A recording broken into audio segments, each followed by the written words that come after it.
Hello everyone. Today we are going to study magnetic materials. In our earlier video, we have seen the properties of these materials, and in this video we are going to study the magnetic materials. So let us start.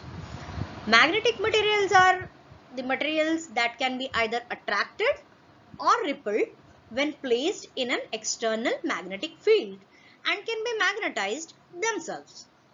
Magnetic materials are classified into three types: diamagnetic material, paramagnetic material, and ferromagnetic materials. Diamagnetic materials are the materials which are repelled by a magnetic field. An applied magnetic field creates an induced magnetic field in them in the opposite direction, which causes a repulsive force. When a diamagnetic material is placed in an external magnetic field, it develops a magnetic dipole moment directed opposite to the magnetic field and produced an additional field which is opposite to the external field. Here is a substance showing which is a diamagnetic material. Here suppose magnetic field is 0.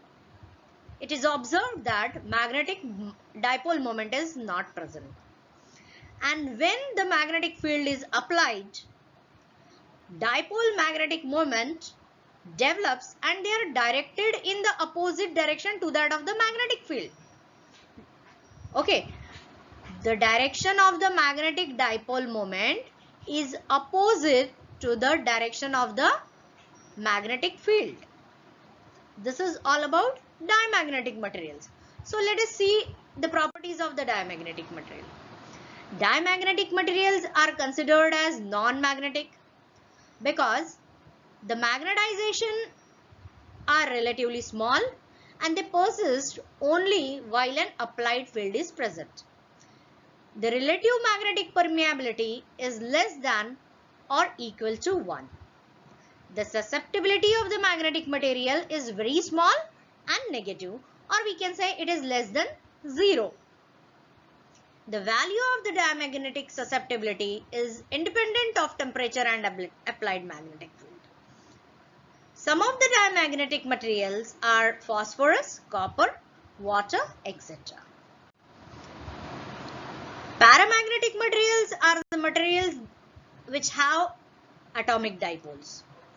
And when these paramagnetic material is placed in an external magnetic field, the dipole moment aligned in the direction of external field.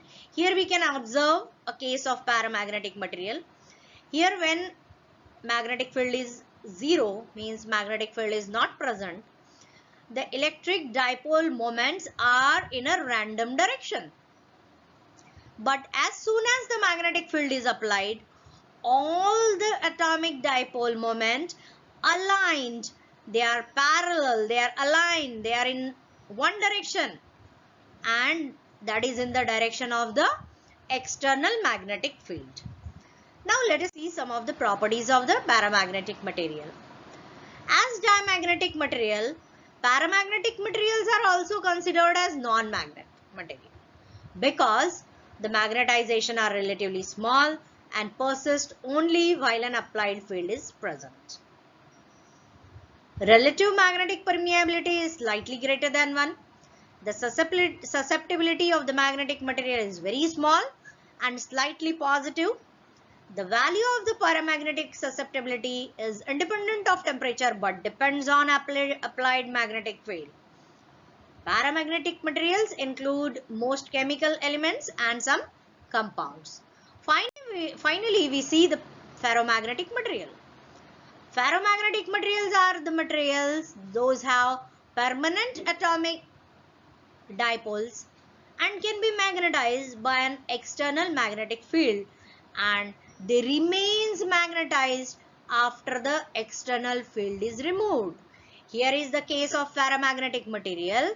When the external field is not applied, still all the dipole magnetic moments are aligned. They are parallel to each other. They are aligned. They are in a line. But when the magnetic field is applied, all the dipole moments are in the direction of the magnetic field, and these materials can be magnetized for long term. And even when the external field is removed, the material get magnetized, and that can be remain as a magnet for long term. Now let us see the properties of these ferromagnetic materials. Ferromagnetic materials are considered as magnetic because the magnetization is very high and persists even in the absence of applied field. Relative magnetic permeability is very high and vary from 1000 to 100,000.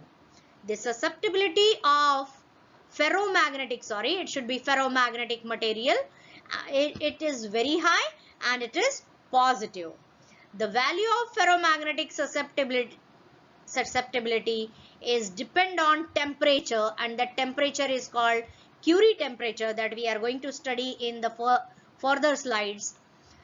So this ferromagnetic susceptibility is depend on temperature as well as on applied magnetic field.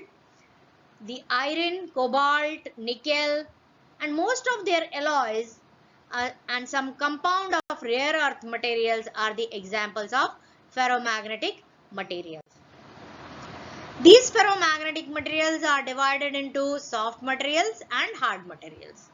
Soft materials can be magnetized, but they do not stay magnetized forever. And the example is soft iron or annealed iron, we can say. Whereas hard materials are the permanent magnets. Once they are magnetized, they will remain magnetized forever. They are subjected to some special processing in a strong magnetic field during the time of manufacture to align their internal microcrystalline structure and making them very hard to magnetize.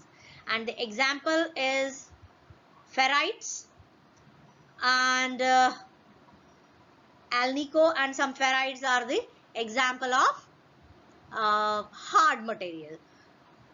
Now let us see what is Curie temperature. The temperature at which magnetic material undergoes a sharp change in their magnetic properties are called Curie temperature.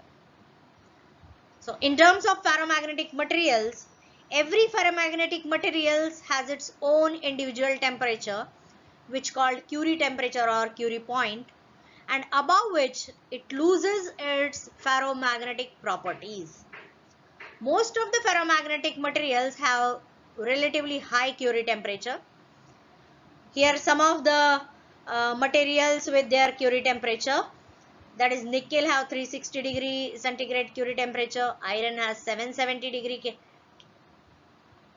cobalt has 1121 degree centigrade Curie temperature.